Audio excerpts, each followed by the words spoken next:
शिल्पा खोत यांचं जात वैधता प्रमाणपत्र खोटं, आमदार निलेश राणेंचा आरोप। छत्रपती संभाजीनगरात पंचतारांकित हॉटेलमध्ये महिलेचा बनावट कागदपत्रांसह मुक्काम, एटीएस आणि आयबी कडून महिलेची कसून चौकशी। स्थानिक निवडणुकीसंदर्भात आज सर्वोच्च न्यायालयात सुनावणी, ओबीसी आरक्षणामुळे 31 जानेवारीपर्यंत निवडणूक घेण्याचं आयोगापुढे आव्हान।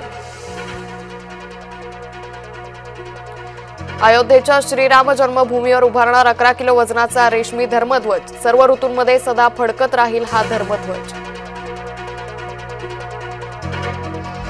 चव्हाण प्रचार करायला सिंधुदुर्गात येत आहे, ठरल्यावर कुठे तोंड दाखवणार, रवींद्र चव्हाणांवर निलेश राणेंची टीका।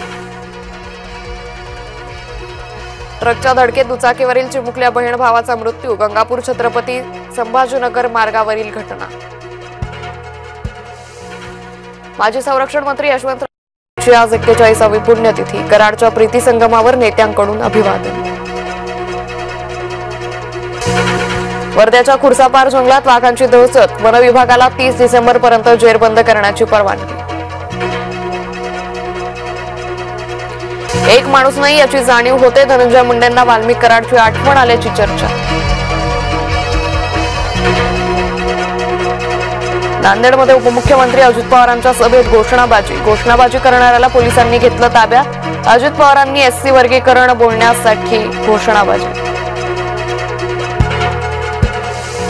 धुळ्यात उपमुख्यमंत्री शिंदेंचा ताफा अडवला, मालेगावातील चिमुकलीसाठी पिंपळनेरवासी आक्रमक, चिमुकलीच्या मारेकऱ्याला तात्काळ फाशी देण्याची मागणी।